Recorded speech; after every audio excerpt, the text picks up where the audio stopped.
Assalamualaikum warahmatullahi wabarakatuh. Alhamdulillah nahmaduhu wa nasta'inuhu wa nastaghfiruh wa na'udzu billahi min syururi anfusina wa sayyiati a'malina. May yahdihillahu fala mudhillalah wa may yudlil fala hadiyalah. Asyhadu an la ilaha illallah wahdahu la syarikalah wa asyhadu anna Muhammadan abduhu wa rasuluh. Ya ayyuhalladzina amanu ittaqullaha haqqa tuqatih wa la tamutunna illa wa antum muslimun. Amma ba'du. Para pemirsa dan para pendengar kaum muslimin dan muslimat rahimani wa rahimakumullah. Alhamdulillah segala puji hanyalah milik Allah Rabb semesta alam. Salawat dan salam atas Nabi kita Muhammad sallallahu alaihi wasallam, atas keluarga beliau, sahabat beliau dan umat beliau sampai hari kemudian. Para pemirsa dan para pendengar Roja TV dan Radio Roja yang dimuliakan Allah, pada kesempatan pagi ini kita kembali bertemu dan akan melanjutkan pembahasan kita dari buku Mencetak Generasi Rabbani. Sekedar mengingatkan kembali kajian yang telah kita sampaikan pada pekan yang lalu, yaitu urgensi iptek, ilmu pengetahuan dan teknologi, sebagai bekal, salah satu bekal yang harus kita berikan untuk anak-anak kita. Ya, tentunya sesuai dengan porsinya dan kebutuhannya. Ya, tentunya mereka perlu ilmu-ilmu ini untuk menunjang kehidupan mereka. Ya, tentunya salah satunya adalah untuk mungkin mencari nafkah dan menghasilkan hal-hal yang positif bagi umat manusia. Dalam hal ini, ya kita sampaikan sabda Nabi SAW. Ini adalah izin dari Nabi untuk juga boleh mendalami ilmu-ilmu dunia. Tidak terlarang asalkan untuk hal-hal yang positif dan dalam perkara-perkara yang positif yang dibenarkan oleh syariat. Yaitu sabda Nabi, antum a'lamu bi amri dunyakum. Kamu lebih tahu urusan dunia kamu. Dan tentunya ini akan terus berkembang. Ya, urusan dunia di zaman Nabi beda dengan urusan dunia di zaman kita hari ini, ya. Sangat jauh berbeda tentunya, ya. Dan perkembangan ilmu pengetahuan dan teknologi itu kan tidak bisa dibendung dan tidak bisa dihadang juga, ya. Karena itu ilmu juga sebenarnya dari Allah Subhanahu wa taala, ya. Seperti sebuah senjata, ya. Untuk apa senjata itu digunakan? Bisa jadi senjata itu senjata makan tuan. Ya, ilmu pengetahuan bisa menjadi musuh manusia jika jatuh di tangan orang yang salah dan digunakan untuk hal-hal yang salah. Tapi bila jatuh di tangan orang yang benar dan digunakan untuk kebenaran, itu manfaatnya luar biasa, ya sangat besar manfaatnya, dan bisa jadi bisa menjadi salah satu ladang untuk bercocok tanam meraih pahala akhirat. Ya, seperti motivasi yang diberikan Nabi kepada kita semua umat beliau, khairun nas anfa'uhum linnas. Sebaik-baik manusia adalah yang paling bermanfaat bagi manusia lainnya. Ini seperti kita katakan pernyataan umum dari Nabi SAW untuk bisa menghasilkan hal-hal yang bermanfaat bagi umat manusia, ya, yang mungkin akan menjadi ilmu yang bermanfaat bagi kita setelah kita meninggalkan dunia, bermanfaat bagi umat manusia, ya. Nah, ini menjadi ladang pahala bagi kita, ya, dan termasuk salah satu bentuk amal jariah yang kita tinggalkan, ya. Nah, demikian seperti yang dikatakan dalam pepatah, gajah mati meninggalkan gading, manusia mati meninggalkan nama. Yaitu apa yang dia hasilkan, karya-karya yang dia buat selama hidupnya, baik itu dalam urusan agama maupun dalam urusan dunia. Nah, tentunya kita harus mengarahkan di sini mereka, anak-anak kita, untuk mempelajari dan menguasai, terutama hal-hal yang berkaitan dengan bakatnya, ya. Nah, bakat manusia berbeda-beda. Ada bakat di IT, entrepreneur, ada yang memiliki bakat kepemimpinan, leadership, dan lain-lain sebagainya. Ya, dan itu tentunya itu sudah kita bahas sebelumnya. Ini merupakan tugas para pendidik, baik itu orang tua di rumah maupun guru di sekolah, untuk bisa mengembangkan bakat anak kepada hal-hal yang positif, ya. Dan ini sangat berguna bagi mereka nanti di kemudian hari. Nah, jadi kita juga mendorong anak untuk ikut ambil bagian ya dalam mempelajari ilmu-ilmu yang dibutuhkan oleh banyak orang dalam masalah-masalah keduniaan. Nah, demikian ya. Dan juga ya salah satu mungkin tujuannya ya manfaatnya adalah mungkin itu bisa menjadi salah satu ladang mata pencaharian dia nantinya. Nah, demikian. Wallahu alam bissawab. Baik. Nah, itu apa yang kita bahas pada pertemuan yang lalu. Kemudian kita akan masuk pada poin ke-8 di dalam bab ini ya, anak dan penguasaan dasar keilmuan, yaitu memberikan kebebasan tapi terarah supaya dia menjadi anak yang kreatif, ya. Nah, mungkin akan terpikir di dalam benaknya apa-apa yang tidak terpikir oleh generasi sebelumnya, ya, orang tuanya ataupun ya kita katakan generasi-generasi tua yang akan segera pergi, berganti dengan generasi-generasi penerus ini, generasi muda, ya. Nah, juga seiring dengan ya kita katakan perkembangan ilmu pengetahuan dan teknologi yang sangat pesat hari ini, maka perlu ya kita katakan menanamkan jiwa kreatif pada anak. Nah, ini perlu diberikan kepada mereka kebebasan terarah. Nah, Islam menetapkan kewajiban orang tua agar menjaga dan menuntun ya generasi muda ini. Namun itu tidak berarti agama kita Islam meremehkan kemampuan pribadi. Ya bakat tadi ya yang dimiliki oleh anak. Dalam menetapkan kewajiban itu, Islam tidak menghendaki orang tua berpikir seolah-olah mereka berhak mengatur seluruh hidup anaknya selama masih dinafkahi. Ya, jadi ya tentunya banyak orang tua memaksakan kehendaknya pada anak, sementara anak tidak punya minat dan kemampuan sebenarnya untuk itu. Nah, ini sebenarnya jadi percuma, ya, dan membebaninya suatu beban yang membuat dia mungkin tertekan, anak kita mungkin stres, ya. Nah, jadi Islam menghendaki orang tua, ya, para pendidik, menjaga dan membimbing generasi-generasi muda ini, ya, anak-anak ini agar tidak kehilangan arah yang benar, mengarahkan. Ya, jadi direkturnya yang mengarahkan, ya, memberikan pengarahan gitu. Jadi Islam menggariskan supaya orang tua memberikan bimbingan dan pengarahan dan menjaga agar anak itu tetap di atas jalur yang benar, ya. Nah, bisa menghandle dan memegang amanah ilmu pengetahuan. Nantinya ketika dia sudah dewasa, ya, telah banyak bukti yang menunjukkan bahwa pendidikan anak yang leluasa namun terarah, itu lebih dapat menciptakan generasi-generasi yang bisa diandalkan, kuat dan bertanggung jawab. Ada sebuah nasihat yang sangat bijaksana, cukup arif ya, yang mengatakan bahwa bermainlah dengan anak sampai umur 7 tahun. Kemudian berikan didikan disiplin selama 7 tahun berikutnya. Dan dampingilah sebagai teman selama 7 tahun berikutnya. Baru lepaskan dia.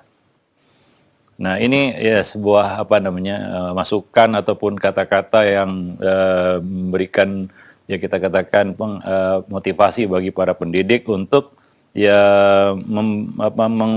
memperlakukan anak itu ya secara kita katakan dari sudut pandang anak, bukan dari sudut pandang orang tua, ya. Nah, demikian. Jadi sangat penting untuk memperkenankan anak itu mengikuti pembicaraan misalnya, ya, pembicaraan yang lebih dewasa daripada usianya. Ya, kadang-kadang kita suka mematahkan, ya anak-anak jangan ikut campur. Ya, itu mungkin ya kita nggak tahu potensi yang ada pada anak. Ya, ide yang mereka miliki. Nah, banyak orang tua suka mematahkan dan meremehkan, underestimate kepada anak-anak mereka dan mengatakan, kamu jangan ikut campur urusan orang dewasa. Ya, nah, sesekali waktu perkenankan anak untuk mengikuti pembicaraan, mempersilahkannya untuk menyampaikan pendapat, ya, meskipun kadang-kadang pikiran itu aneh atau mungkin tidak masuk akal ya, atau tidak memiliki sangkut paut dengan pokok pembicaraan, ya, nah mungkin, tapi kadang-kadang anak itu juga mengikuti pembicaraan orang-orang yang mungkin lebih dewasa dari mereka. Ya, nah tentunya di sini kita ingin mengeksplor ya, menggali lebih luas lagi apa yang ada pada anak ini, ya, apa yang ada pada mereka.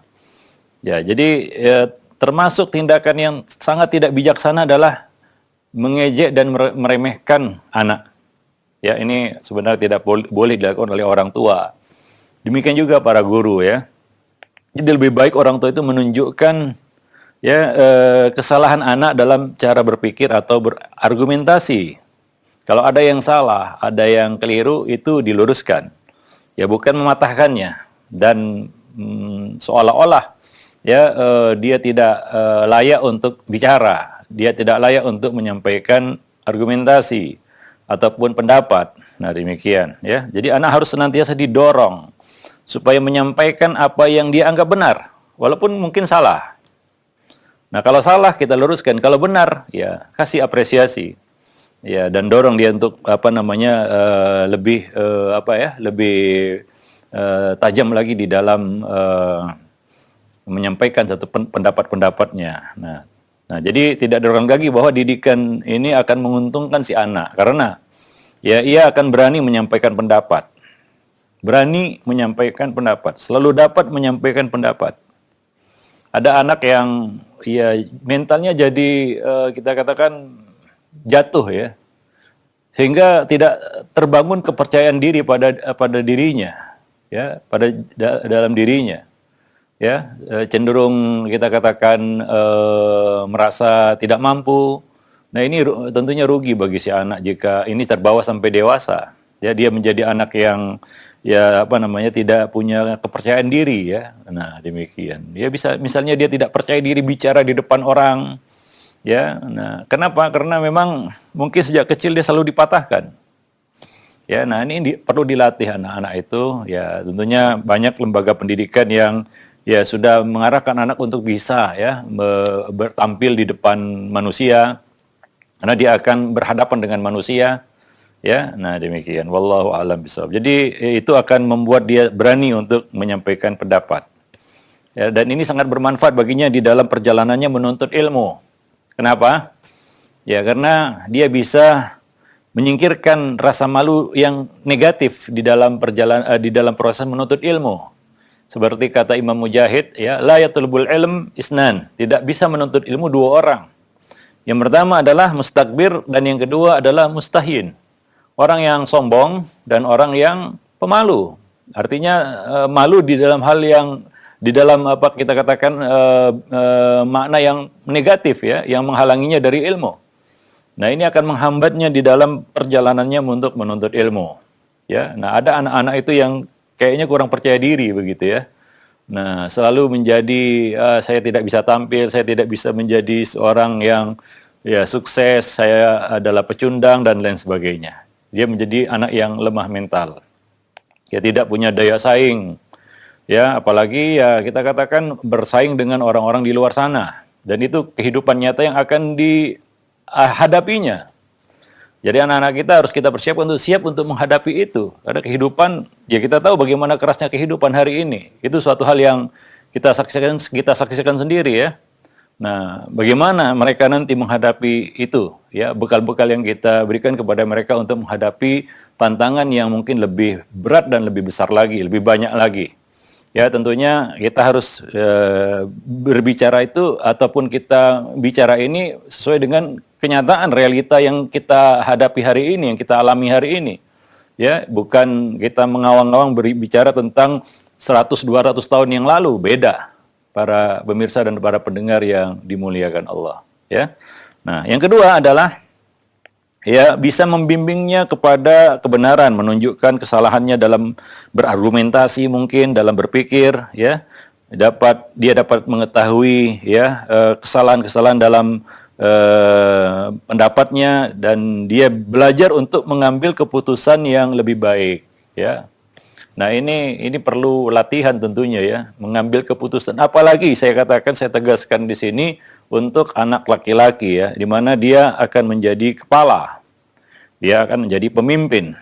Ya, sebelumnya sudah kita tegaskan bahwa untuk anak laki-laki kita perlu mendidiknya untuk memiliki kita katakan jiwa kepemimpinan, leadership, ya, karena dia bakal jadi pemimpin, minimal pemimpin rumah tangga begitu, ya. kalau bisa yang lebih tinggi lagi.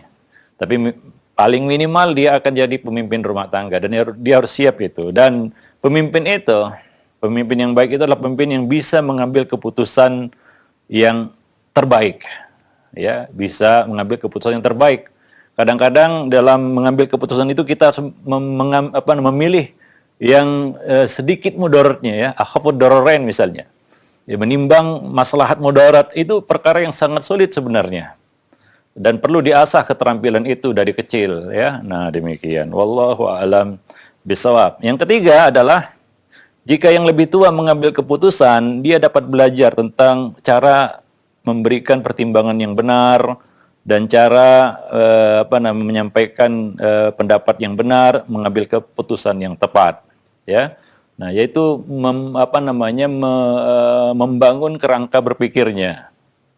Ini tentunya kemampuan otak ya, akal ya, perlu dilatih otak itu untuk berpikir, ya. Nah, demikian. Ya, jadi dia perlu diasah. Otak itu yang perlu diasah, sama seperti ya, anggota badan kita yang lainnya akan terlatih jika ada latihan, ya. Nah, demikian. Ya, kalau kita misalnya tidak pernah latihan, otot itu tidak terbentuk untuk melakukan ya suatu aktivitas tertentu. Demikian juga akal kita, otak kita. Nah, demikian. Yang kemudian yang keempat, ia terbiasa dihadapkan kepada cara untuk mengkomunikasikan berbagai masalah, ya, yaitu etika berkomunikasi. Ya, sebagian anak kita lihat punya etika di dalam berkomunikasi. Ya, dia memiliki satu pemikiran yang runut ya. Komunikasinya tuh nyambung dengan orang tua, ya, dengan orang yang lebih dewasa darinya, nampak kedewasaan dari kecil. Ya, walaupun masih ada hal-hal konyol dari dirinya. Tapi kita membangun kerangka berpikirnya, cara berpikirnya. Nah, demikian ya. Jadi itu perlu pembiasaan juga. Ya, nah demikian. Ya, jadi jangan dibiarkan anak itu lumpuh tanpa mampu memecahkan persoalan.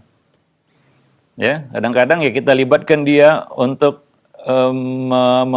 mencari sebuah solusi dari permasalahan, bukan ya kita bersandar kepada solusinya, tapi semata-mata untuk melibatkannya di dalam memecahkan masalah-masalah, mencari solusi dari masalah-masalah. Nah, demikian. Ya, walaupun mungkin kita tidak mengambil solusinya atau solusinya mungkin ya tidak tepat. Atau boleh jadi ternyata solusinya yang terbaik kan. Anak-anak kadang-kadang ya punya kemampuan-kemampuan yang tidak terduga, para pemirsa dan para pendengar yang dimuliakan Allah. Kemudian yang kelima adalah sadar diri dan bersiap-siap untuk menghadapi kenyataan hidup yang sulit. Nah, ini memang agak susah untuk kita terima ya, tapi itu kenyataannya bahwa persaingan hidup makin ke depan makin sulit. Persaingan makin ketat. Ya, sering kita katakan bahwa kita sekarang sedang berperang dalam menyiapkan generasi. Siapa yang bisa menyiapkan generasi yang terbaik, dia akan memenangkan peperangan. Hari ini kaum muslimin berhadapan dengan musuh-musuh mereka. Ya, peperangan yang sesungguhnya adalah di dalam menyiapkan generasi-generasi penerus ini. Siapa yang berhasil menyiapkan generasi yang terbaik, dia akan memenangi peperangan tersebut. Para pemirsa dan para pendengar yang dimuliakan Allah.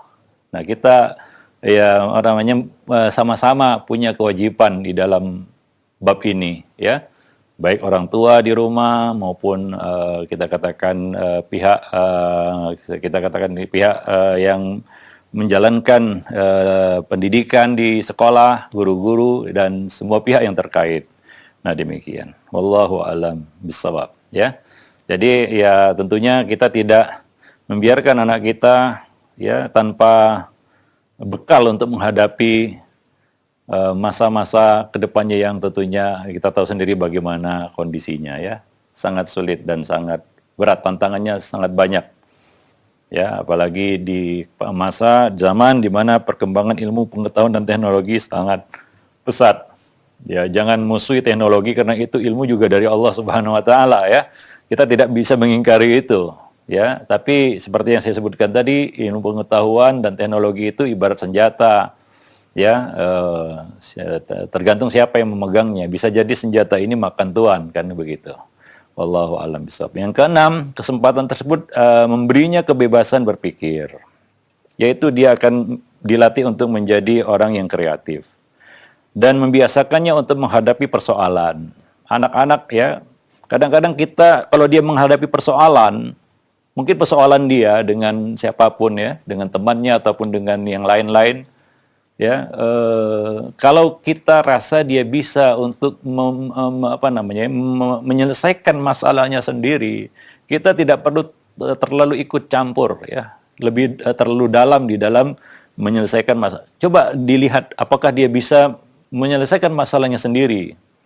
Ya, tapi tentunya dengan pengawasan dan bimbingan kita beri pengarahan sehingga dia bisa melewati masalah-masalahnya, dia dibiasakan untuk menghadapi persoalan. Tapi jangan dilepas begitu saja, harus dibimbing para pemirsa dan para pendengar yang dimuliakan Allah. Sehingga dia tahu bagaimana menghadapi dan menyelesaikan masalah. Karena kelak dia akan menghadapi masalah-masalah itu, masalah-masalah tersebut. Dan kita juga nggak tahu, ya, kita juga nggak, kita nggak tahu sampai kapan kita bisa menyertai anak-anak kita. Ya, tentunya semuanya ada ajalnya, ya. Tapi minimal kita telah memberikan kepada anak-anak kita bekal untuk siap menghadapi kemungkinan apapun itu. Nah, dahulu ya, para sahabat-sahabat Nabi ya, selalu mendorong anak-anak mereka untuk berpikir kritis, berani menyampaikan argumentasi. Ya. Ya, di samping ya kita katakan menanamkan adab ya. Ya, juga harus ditanamkan salah satu adab yaitu asyuja'ah, keberanian. Itu salah satu akhlak juga, ya. Punya keberanian yang terukur gitu ya, tepat. Bukan ngawur ya. Bukan keberanian yang ya kita katakan ngawur begitu ya. Cenderung bisa dikatakan nekat begitu, bukan. Ceroboh, enggak. Keberanian yang memang terukur dan bermanfaat. Ya, nah demikian. Berani mengemukakan pendapat, menyampaikan argumentasi. Ya, seperti yang dialami oleh Abdullah bin Umar. Ya, Abdullah bin Umar, Abdullah bin Umar bercerita ya bahwa suatu ketika Rasulullah menyampaikan satu ya teka-teki atau pertanyaan ya.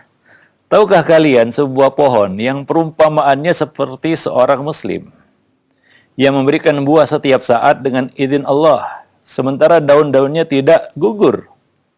Kalau kita sering pergi ke tanah Arab, kita lihat ada pohon di situ nggak gugur itu rantingnya ya, nah, daunnya nggak gugur, ya buahnya terus menghasilkan dengan izin Allah Subhanahu Wa Taala. Ada satu ya kita katakan pertanyaan yang disampaikan Nabi SAW kepada para sahabat.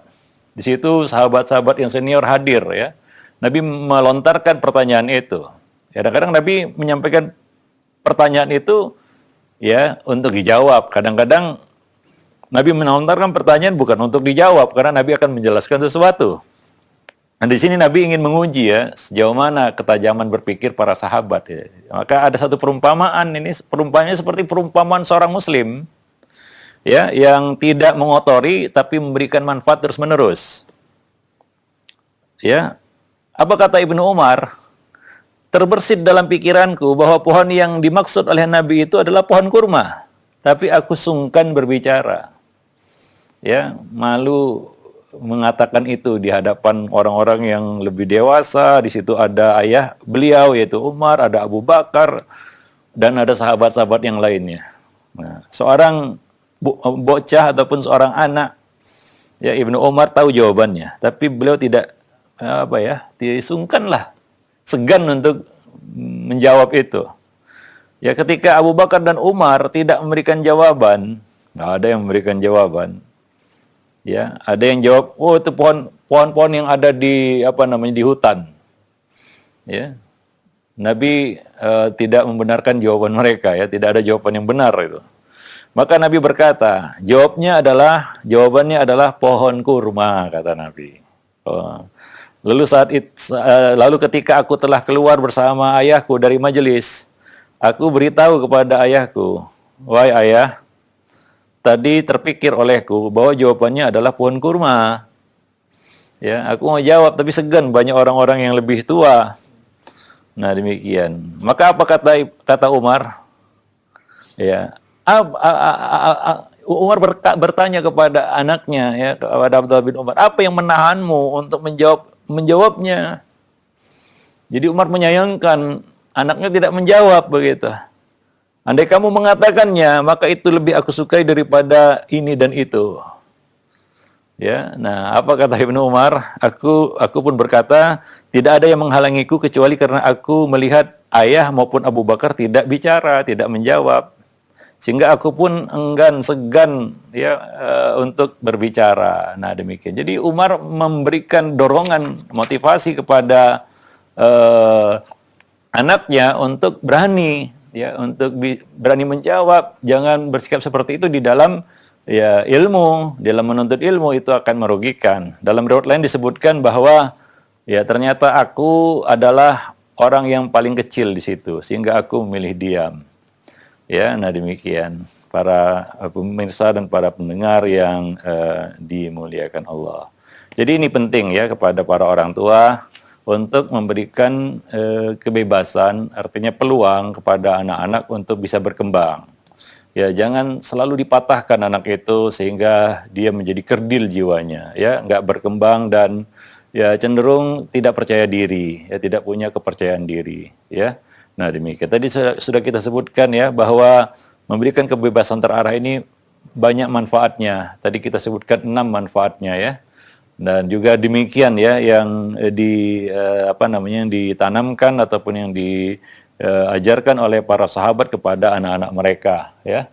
Nah, tentunya ini sangat bermanfaat bagi anak-anak kita khususnya di dalam ya perjalanannya untuk menuntut ilmu dan di dalam menyiapkan bekal-bekal mereka untuk menghadapi ya kehidupan ya di masa mendatang. Wallahu a'lam bishawab.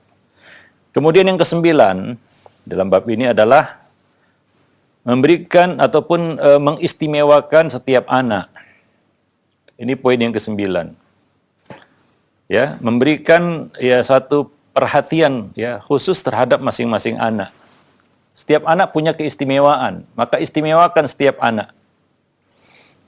Ya, jangan selalu menyoroti kekurangan. Ini berbahaya juga. Ya, kadang-kadang di dalam satu keluarga ya, ada beberapa orang anak, ada satu anak yang selalu dijadikan tumbal, dibully dan sebagainya.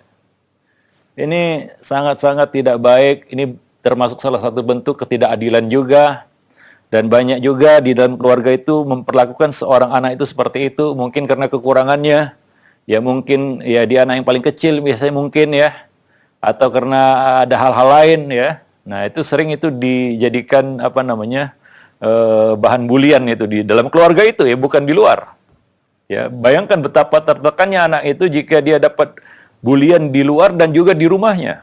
Dan ini bisa berakibat fatal ya, banyak kejahatan terjadi karena itu.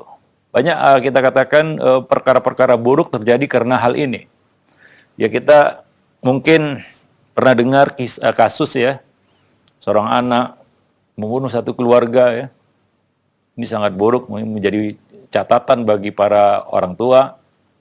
Bunuh ayah dan ibunya dan saudaranya, karena ketika diangkat kasus itu ternyata anak ini selalu direndahkan, diremehkan, ditekan oleh keluarganya sendiri. Nah, ini berbahaya. Maka Nabi berpesan kepada kita, dilu baina auladikum. Berlaku adillah kamu kepada anak-anak kamu. Kita harus memberikan rasa adil ya kepada mereka semua. Dan itu terjadi sebenarnya ya pada Nabi Yusuf alaihissalam ya, kisahnya Allah sebutkan di dalam Al-Qur'an. Maka perlu kita memberikan satu kita katakan perlakuan yang sama, adil, sama rata kepada anak-anak kita dengan mengistimewakan setiap anak. Pasti punya keistimewaan. Ya, jangan selalu menyoroti kekurangan yang ada pada mereka. Ya. Nah, kekurangan itu justru untuk diperbaiki, bukan untuk diangkat kemudian dijadikan sebagai bahan olok-olokan. Ya, kadang-kadang itu jadi bahan hiburan di dalam keluarga itu. Ya, nah demikian. Jadi walaupun dia ada kekurangan, ya walaupun ya dia punya kekurangan, Ya, tapi jangan lihat kekurangan itu, coba lihat keistimewaan. Banyak anak-anak cacat ya, anak-anak yang ya kita katakan dalam tanda kutip cacat ya. Tapi ketika orang tuanya memperlakukannya seperti anak-anak normal, ya mengistimewakannya, dia bisa berkarya dengan cacat yang dia miliki. Banyak gitu ya contoh-contohnya. Ya, seorang anak yang cacat, tapi orang tua memberikan terus dorongan, motivasi, mengistimewakannya sehingga dia merasa saya juga punya keistimewaan. Saya punya kelebihan dan dia bisa bermanfaat dengan kecacatan yang dimilikinya itu. Nah, seharusnya memang seperti itu. Dan ini perlu ya poin yang ke-9 ini, yaitu mengistimewakan setiap anak. Jadi ada keunikan yang kadang-kadang tidak disadari oleh banyak orang tua. Ya, dan Allah Subhanahu wa taala Maha Adil sebenarnya menciptakan setiap manusia. Ya, semua sederajat di hadapan Allah Subhanahu wa taala. Kelebihan dan kekurangan itu pasti ada. Dan di mana ada kelemahan pasti di situ ada keistimewaan. Coba lihat, ya, sering kita kasih contoh, orang-orang cacat. Dia berlaku seolah-olah normal untuk bisa menghidupi dirinya sendiri. Ya. Kecuali orang buta, dia punya keahlian ya, sehingga dengan keahlian itu dia bisa menghidupi dirinya, tidak bergantung sama orang lain. Sebaliknya, di banyak orang-orang normal berpura-pura jadi orang cacat. Padahal dia nggak cacat, gitu. Pura-pura buta, pura-pura pincang, ya, pura-pura lemah, pura-pura. Padahal dia normal, ya. Dia tidak merasa percaya diri dengan kenormalan yang dia miliki. Dia mampu untuk menghidupi dirinya sendiri. Tapi sebaliknya, banyak orang-orang cacat yang bisa dia menghidupi dirinya sendiri tanpa bergantung kepada orang lain. Jadi di mana ada kelemahan, pasti di sana ada keistimewaan yang Allah berikan. Tidak mungkin ada anak yang padanya tertumpuk begitu banyak kelebihan, nggak ada kekurangannya. Demikian juga sebaliknya. Nah, hanya saja di sinilah ya banyak terjadi kesalahan di dalam pendidikan, terutama dari orang tua. Ya, nah yaitu apa? Mungkin orang tua kecewa ketika dapat anak yang mungkin tidak seperti yang diharapkan, banyak kekurangannya atau cacat dan lain sebagainya, sehingga dia tidak sepenuh hati untuk membesarkan anak itu. Ini cobaan dari Allah Subhanahu Wa Taala. Kadang-kadang manusia diuji dengan itu, ya. Tapi ya coba ya kita lihat, setiap anak pasti memiliki kelebihan dan keistimewaan itu. Ya, sebagian anak menonjol di bidang akademik. Ada yang menonjol pada akhlaknya. Ya kadang-kadang karena anak ini ada beberapa anak kita yang anak ini ranking 1 terus kan gitu ya. Dia terus kita istimewakan, yang lain kita korbankan kan gitu ya. Tidak kita perhatikan. Ya seolah-olah ini apa namanya kehadirannya di dunia ini adalah suatu hal yang keliru kan begitu ya. Tidak diharapkan. Nah, ini sangat-sangat memukul jiwa si anak. Apalagi dia lihat itu di depan matanya. Ya ketidakadilan dari perlakuan dari orang tuanya. Nah, banyak orang tua yang mungkin akan senang, puas, bahagia jika dia punya anak berprestasi ya di bidang akademik ya, menonjol, misalnya ranking 1 terus. Sementara ada yang lainnya itu ya rankingnya jeblok itu, ranking 1 tapi dari belakang gitu ya. Ada 1 dari belakang ya. Sehingga kadang-kadang memperlakukannya juga berbeda. Ya, ini dikasih hadiah terus, yang ini karena nggak dikasih hadiah begitu ya.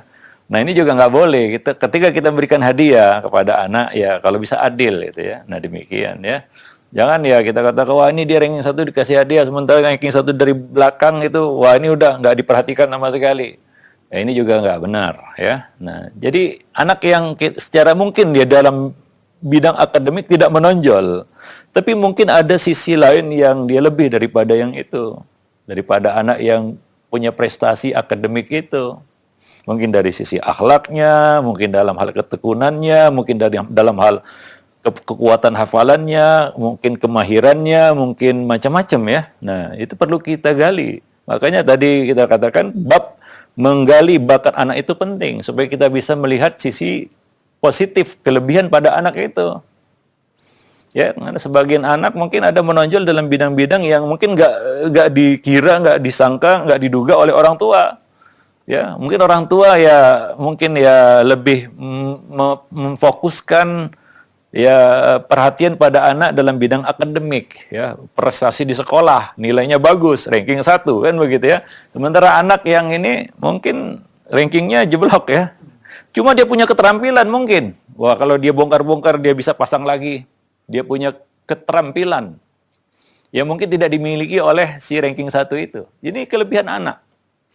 Maka ya sebelum ini kita bahas mengenai bakat. Ya perlu kita para pendidik ya menggali bakat anak. Salah satu tujuannya adalah untuk melihat sisi lebih pada anak itu. Ya, nah demikian. Ya supaya kita bisa memberikan rasa adil pada anak-anak kita. Wah, sini prestasi dia yang ini mungkin punya kelebihan di bidang ini. Sehingga kita kalau memberi ya hadiah misalnya atau pemberian itu sesuai dengan apa yang dia senangi begitu ya. Wah, ini senang kotak-katik, mungkin dari kecil sudah senang kotak-katik mesin ataupun apa yang kaitannya dengan itu ya, barang, benda. Nah, itu mungkin kita bisa arahkan dia ke situ kan begitu ya. Kita pertajam itu di situ. Nah, demikian. Wallahu alam bisawab. Nanti akan kita lanjutkan ya ini dengan poin-poin berikutnya ya tentang bagaimana orang tua ya setelah menemukan keunikan bakat pada anak apa yang harus dia lakukan. Ini akan kita bahas pada pertemuan yang akan datang insyaallah. Nah, itu saja mungkin. Lebih dan kurang saya mohon maaf, yang benar datangnya dari Ar-Rahman, yang salah dari saya dan dari syaitan. Aqulu qouli hadza astaghfirullah li wa lakum wa lisairil muslimin innahu huwal ghafurur rahim. Nah, insyaallah baik, syukran jazakallahu khair kepada Ustaz yang sudah memberikan materi yang insyaallah sangat bermanfaat sekali telah kita simak bersama, dan ini mudah-mudahan menjadi ilmu yang bermanfaat bekal bagi kita semua supaya bisa mengarahkan anak kita walaupun dalam hal keduniaan dan tentunya itu bisa bermanfaat untuk akhiratnya. Baik, untuk selanjutnya kami buka sesi interaktif, sesi soal jawab bagi Anda para pemirsa atau pendengar yang ingin bertanya. Silahkan Anda bisa mengirimkan pertanyaan Anda di layanan pesan singkat atau di SMS, yang tentunya sekali lagi kami harapkan pertanyaan disesuaikan dengan pembahasan kita di kesempatan pagi hari ini. Baik, yang pertama Ustaz, ada pertanyaan di layanan pesan singkat dari Ummu Hanif. Assalamualaikum warahmatullahi wabarakatuh. Ustadz, anak laki-laki saya pendiam. Bagaimana caranya agar dia berani mengemukakan pendapatnya? Biasanya setelah kakak perempuannya memberikan pendapat, baru dia berani mengemukakan pendapatnya. Jazakallahu khairan atas jawaban. Iya, ini bagus pertanyaannya. Kadang-kadang anak itu harus dikasih chance ya, kesempatan. Ya, kesempatan. Ya untuk menunjukkan apa yang ada pada dirinya. Dan kasih dia kenyamanan untuk melakukan itu. Ya, nah artinya orang tua juga harus belajar mendengar dari anak. Ya, mendengar apa yang mereka katakan, itu salah satu ya kita katakan cara untuk menumbuhkan rasa percaya diri pada anak. Ya, kasih kesempatan itu untuk itu. Seperti juga mengasah kita katakan tanggung jawab anak itu perlu dikasih kesempatan ya untuk memegang satu amanah dan tanggung jawab. Ya, mungkin dari hal yang kecil-kecil dulu ya, yang tidak, kalaulah dia melalaikan tanggung jawab itu tidak berakibat fatal. Tapi perlu latihan ya, hidup itu ya perlu latihan. Ya, dan latihan itu ya dari kecil harus kita tanamkan dan kita munculkan hal itu. Wallahu alam bisawab. Jadi perlu dikasih terus kesempatan anak untuk untuk berbicara atau untuk dikasih panggung lah istilahnya oleh orang tua ya untuk misalnya kumpul ya disuruh ngomong kan begitu ya, tanya dia pancing dengan pertanyaan ya mungkin akan keluar itu ya, dan dia tumbuhkan rasa percaya diri padanya. Mungkin dia bukan nggak bisa bicara, nggak berani dia nggak berani bicara saja ya, tidak ada kepercayaan diri untuk berbicara. Nah itu perlu, dan perlu kita maklumi juga ya ada sebagian anak yang kemampuan verbalnya itu di atas rata-rata. Ada kemampuan berbicaranya, ya. Nah demikian. Berbeda dengan sebagian anak mungkin kemampuan motoriknya yang lebih, kan begitu ya. Dia senang kotak-katik tapi nggak suka dan tidak begitu suka untuk bicara. Ya orang bilang pendiam kan begitu ya. Ya pendiam ini kan bukan berarti nggak bisa ngomong kan begitu ya. Dia bisa ngomong. Cuma coba lihat ya. Kadang-kadang orang tua juga harus tahu Anak itu suka bicara apa? Ya, kita harus mengikuti apa yang menjadi minatnya. Bisa dia suka bicara tentang ya apa namanya tentang satu bidang lah ya, misalnya tentang ruang angkasa atau tentang tanaman atau tentang apa binatang dan lain sebagainya. Ya, coba kita pancing dari bidang yang dia minati untuk dia bicara. Ya, jangan satu hal yang dia tidak tertarik untuk bicara di situ, ya. Nah, wallahu alam bisawab. Jadi perlu ya pengenalan lebih dalam kepada anak-anak kita sehingga ya dia merasa ada tempat ya untuk berkreasi gitu ya. Nah, demikian. Kasih ruang, kasih kesempatan itu dia. Baik. Iya, baik, syukran jazakallahu khair. Demikian ya untuk pertanyaan atau penanya yang itu berasal dari Ibnu Hanif. Selanjutnya ada pertanyaan kembali.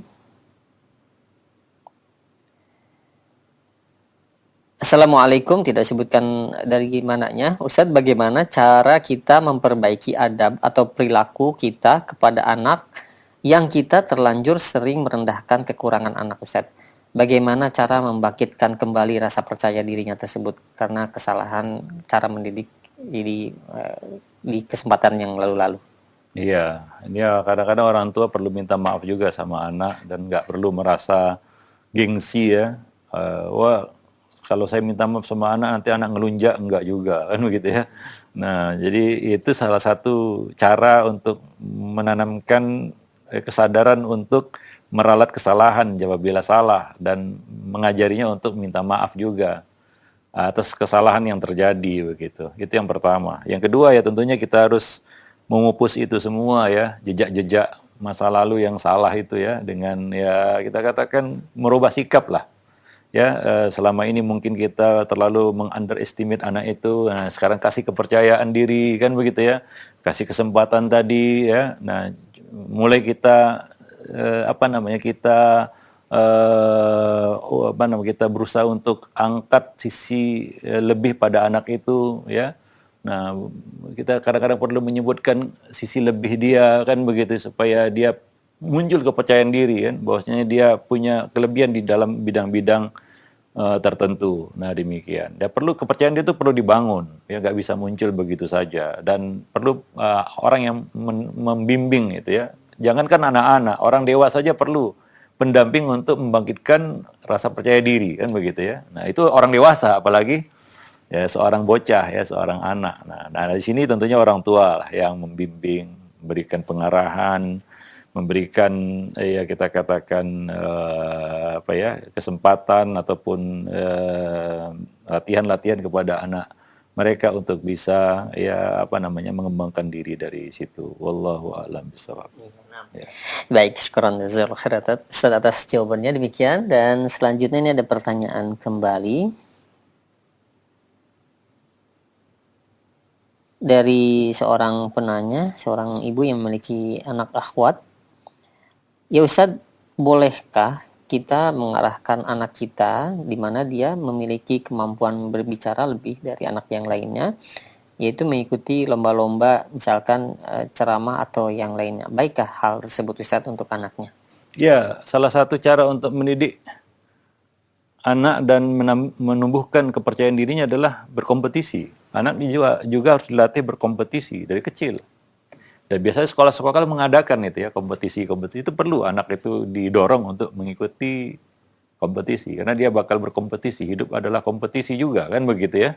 Dan dia harus terbiasa dengan itu menghadapi tantangan, challenge yang begitu ya, mengatasi masalah, menghadapi masalah. Nah, itu harus dilatih semua. Maka ya di beberapa lembaga pendidikan itu biasa mengadakan kompetisi ya. Ya baik itu dalam berbagai bidang ya. Baik itu dalam hal kemampuan berbicara ataupun keterampilan kan begitu ya. Nah, ada lomba robotik kan gitu ya ada sebagian anak ya luar biasa punya kemampuan lebih di atas rata-rata. Ada kemampuan speech-nya yang luar biasa kan begitu ya. Seperti kemarin kita bahas tentang Zaid bin Sabit yang punya kemampuan berbahasa yang di atas rata-rata kan begitu. Jadi anak-anak ini perlu ya dirangsang ya untuk ya apa namanya punya kemampuan untuk berkompetisi. Nah, lebih-lebih lagi dia akan menghadapi kehidupan yang sangat kompetitif di luar sana.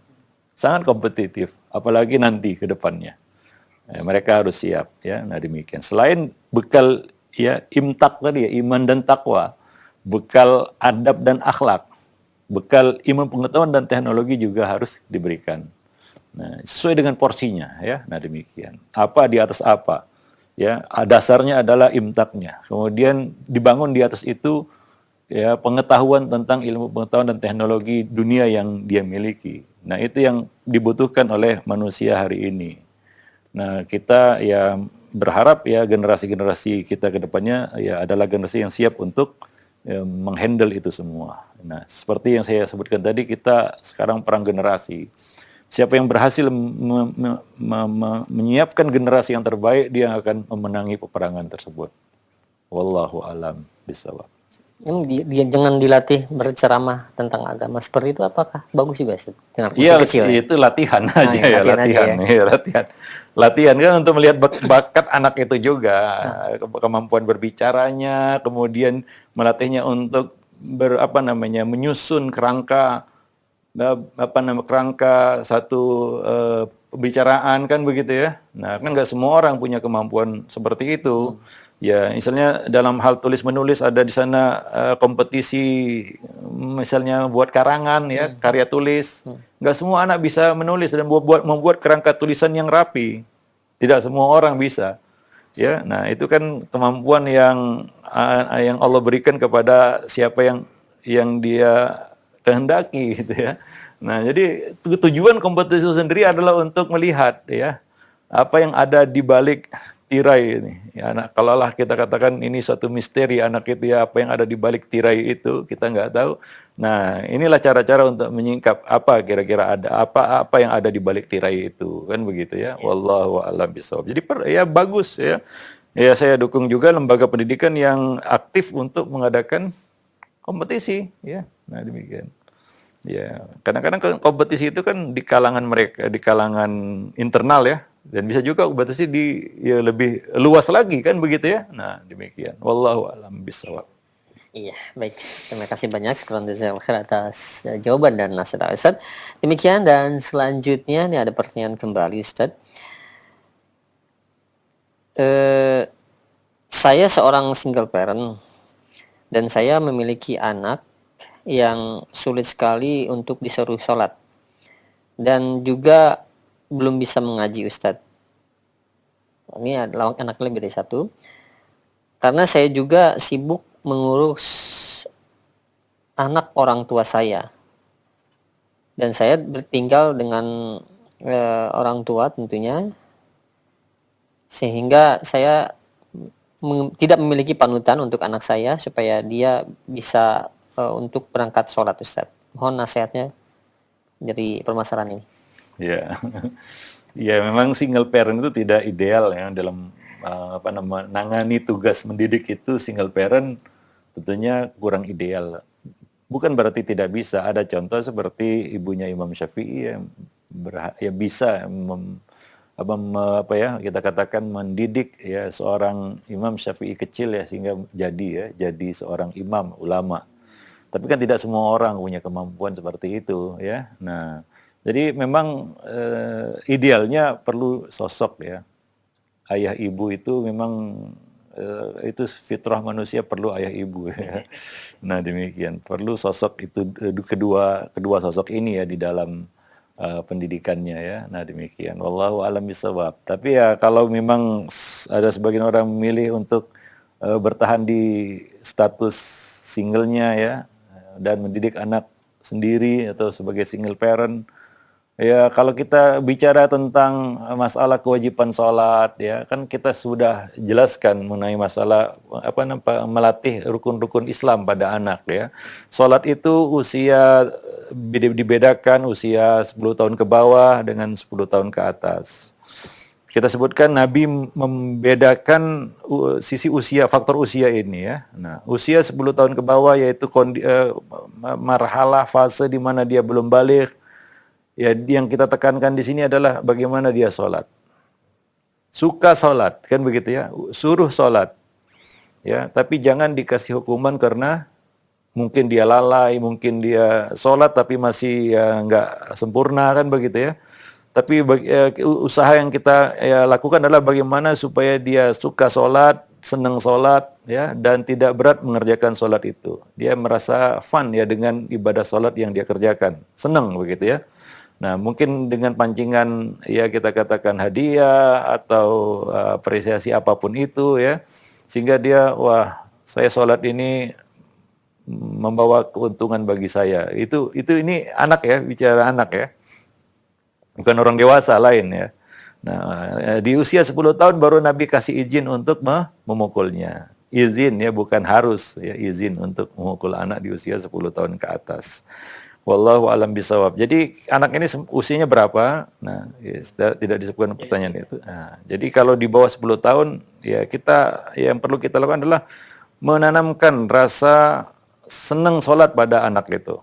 Ya, membiasakannya untuk sholat. Walaupun kadang-kadang anak-anak ya tahu sendirilah ya, susah bangun, apalagi pagi ya, diobrak-abrik dulu baru bangun, kan begitu ya. Nah, demikian juga sholat-sholat yang lainnya. Nah, ya tapi yang penting adalah dia kenal sholat itu dia, dan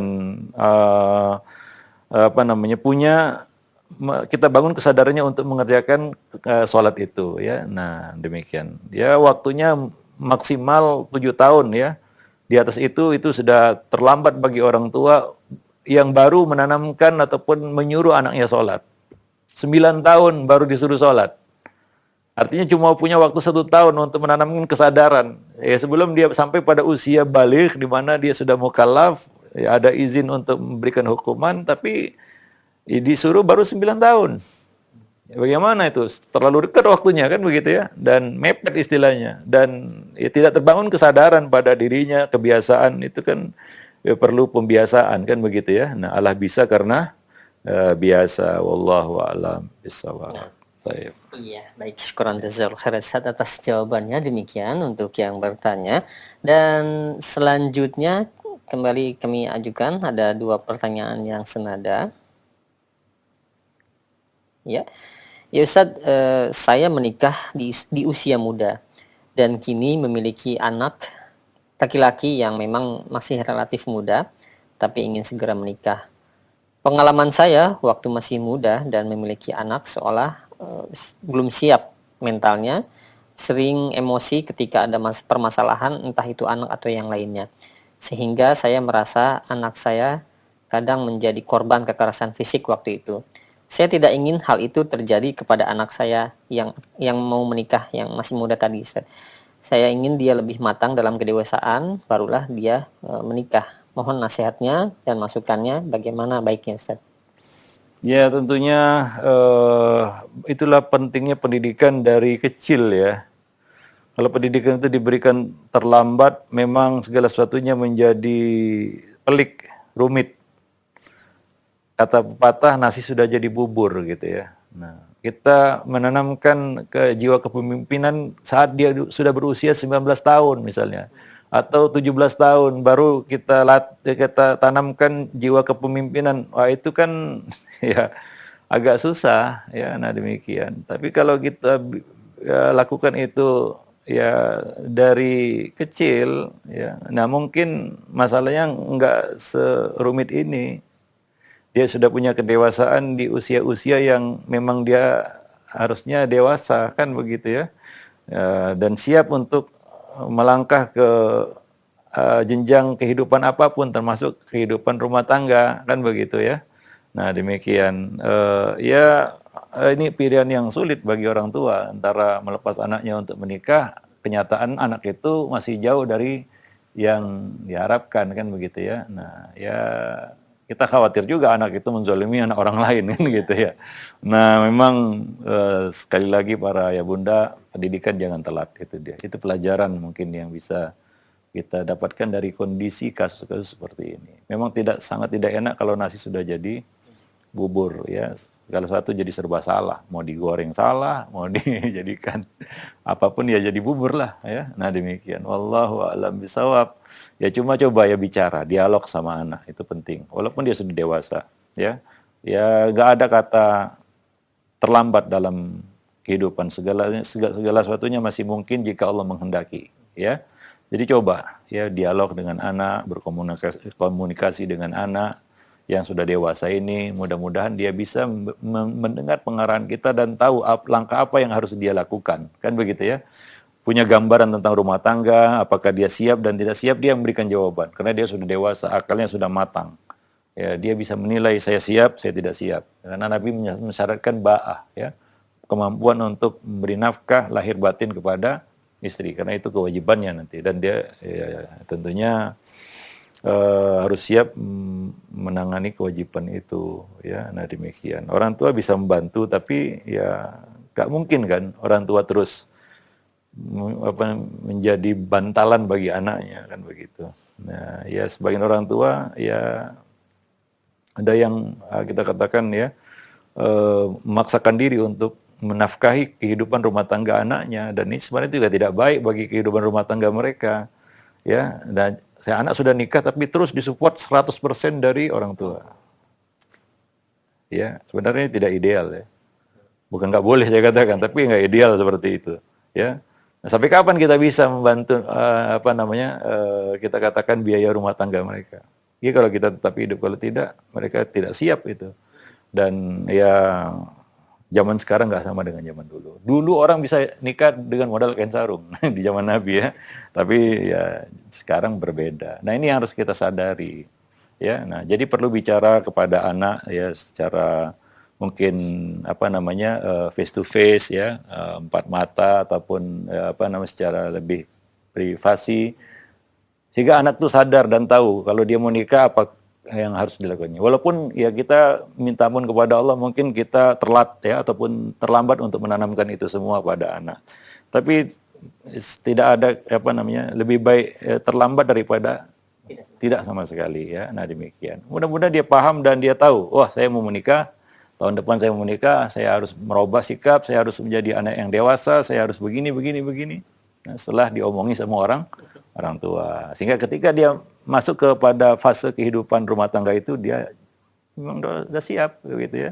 Nah demikian, wallahu a'lam bishawab, ya. Nah demikian. Nah mungkin sampai di sini dulu pertemuan kita pada kesempatan kali ini, mudah-mudahan bermanfaat. Aku qouli hadza, astaghfirullah li wa lakum lisairil muslimin, innahu huwal ghafur.